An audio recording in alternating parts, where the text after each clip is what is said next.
11 दफा दाबी नहीं संबलपुर जिला सरपंच संघ आज जिलापाल अनन्या दास को भेटी 11 दफा दाबी संबलित दाबीपत्र प्रदान कर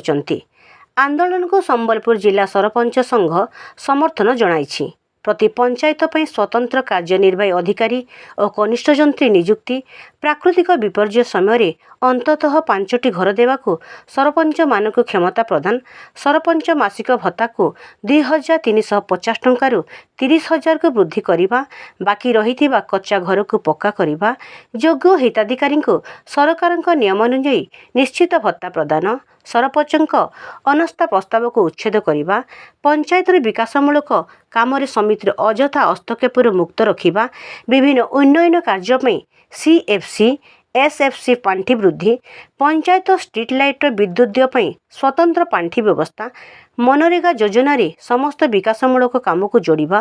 कार्यकाल समय सरपंच मानक दुर्घटना जनित मृत्यु घटिले 20 लाख टंकार परिवार को क्षतिपूरण भली 11 दफा दाबी नहीं जिला सरपंच संघ आज रास्ता को ओह्लई मुख्यमंत्री उद्देश्य एक दाबीपत्र प्रदान करिसंती।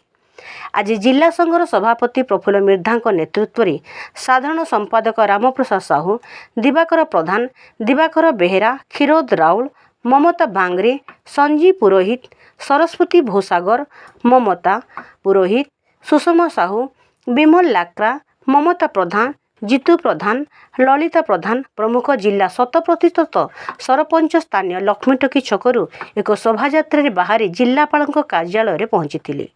विभिन्न स्लोगान दे 11 दफा दाबी पूरण नहीं राज्य सरकार विभिन्न नाराबाजी देते। जिलापाल कार्यालय पहुंचवा पर जिलापाल डकाई संघर दाबीपत्र ग्रहण करते। 7 दिन मध्य दाबी नहीं सरकार सकारात्मक सफलता न मिलिले संघ परवर्ती पदक्षेप ग्रहण करिबो बोली संघ पक्षरु सभापति प्रफुल्ल मिर्धा चेतावनी शुणाइछंती। एही समय संघर अन्यतम उपदेष्टा डॉक्टर राजाराम षडंगी उपस्थित थिले।